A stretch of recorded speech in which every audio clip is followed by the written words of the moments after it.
Hello and welcome to this week's special edition of NCBA's Cattleman to Cattleman. I'm Kevin Auctioner. Thanks for joining us. Each week, we get a chance to bring you some amazing stories from the many farms and ranches we visit all across America. This week, we're revisiting some of our most memorable day-in-the-life stories. Let's have a look.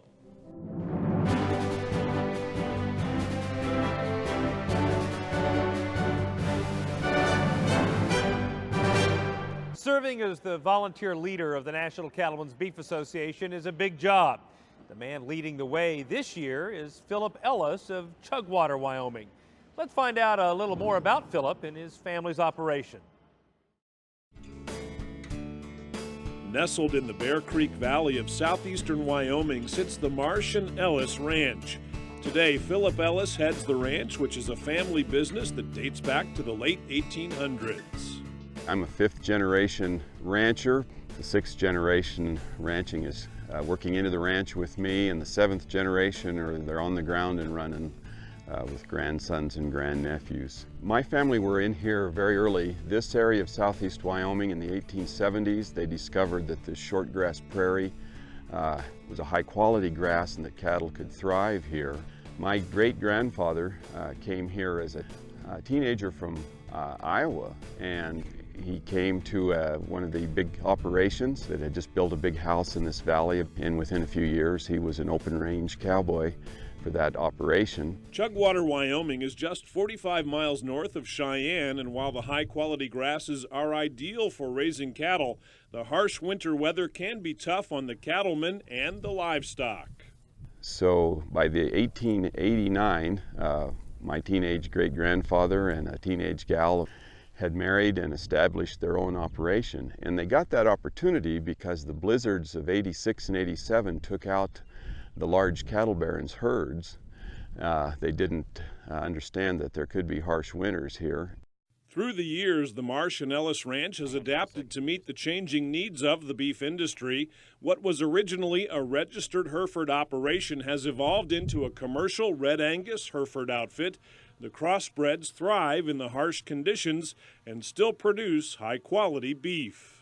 About 30 years ago, when I came back and worked in and took over the operation, we changed and started crossbreeding with Red Angus. I think the Hereford's hardiness was famous in this area, for our winters can be harsh and the wind can be harsh. And the Red Angus for the growth factor and the meat quality, cutability added into the Hereford makes a real good cross for this area.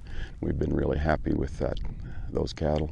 Our operation today is a commercial cow yearling operation. We calve cows and then we carry the calves over another season. Growing up, Philip's family taught him the importance of being a member of state and national livestock associations, a lesson that primed his desire to serve the beef industry. There are records going back to the 1940s of membership in the associations that become the National Cattlemen's Beef Association. We've always felt it's just very important because we're out here doing our work, but we realize that government, both state and national, that we need to join together with other ranchers to have a voice. Philip began volunteering in the cattle industry more than 30 years ago with the Laramie County Stock Growers Association. This local beginning launched a career of industry service, and since then he's held a variety of roles at both the state and national levels. He was president of the Wyoming Stock Growers Association and NCBA's Region 5 vice president. A notable leader, no doubt, Philip says his love for the cattle industry drives him to continue volunteering for the greater good. And following my family's example, I got involved at the state level. And so it is important for me to be there and to lend my voice and things I can do to help the beef industry. When you enjoy and are passionate about the industry, they say you'll never work a day in your life. And I think this is an industry one can be passionate about. And one thing I love about involvement in NCBA is that as I travel across the country and I speak and meet with and visit with cattle people, agricultural people, I'm always home. When I'm with beef cattle people, I'm always home. As he travels the country, Philip finds taxes are a concern for farmers and ranchers. Tax burdens can cripple cattle operations in the present, but also for years to come. Philip knows the value of planning for generational transfer on his own ranch, and one of his goals as NCBA president is to establish long-term tax solutions for cattle producers. We have done a lot of transition planning, given the realities of the estate tax and having to plan for that. Like all ranchers, we have a land base, cattle base here, but as far as capital, our outfit would never been able to withstand an estate tax. So we've done extensive planning with the generations to handle that. Part of that has been an understanding that the assets, if the ranch is going to continue, need to make a plan for them to go to the people that are on the ranch. Our role is to really support those family members that are ranching, and that has been successful through 3 generations so far. Policy work, educational outreach, and promotion all play a role in the success of the beef industry. Philip says each of these areas are critical for NCBA to work in to correct consumer misconceptions about beef production and to fight against regulatory overreach. We're constantly challenged by government regulations, and we talk a lot about that. We need to have our voice out there to explain what we do on our ranches. Those of us in production agriculture are a minority of the population now, and there's so many people involved at the government level, and we need to explain what we do and make those regulations work for us. I think one of the big challenges we have is to understand and communicate with those who are critical of the beef cattle industry and agricultural in general, whether it's those that are critical in the policy process or those that are critical in our markets and in the foods and retail sector.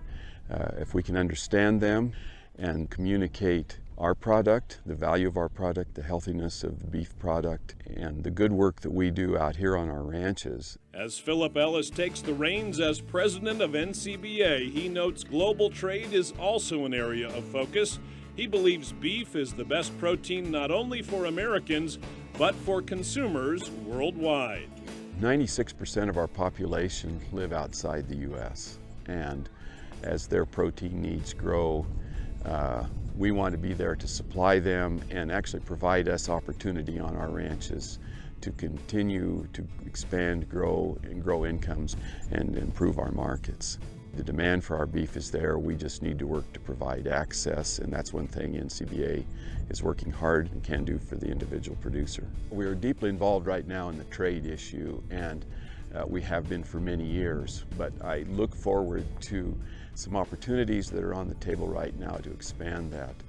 And I am passionate about beef being the best protein that we can supply, not only here domestically, but globally. I talk often about the rightness of our industry, and I think we are right. We have the best protein, and we have a protein that we raise in a renewable manner. That's the best thing that can happen to this grasslands here on my ranch, is for cattle to graze that grass. And while we're doing that, we're providing protein to the world.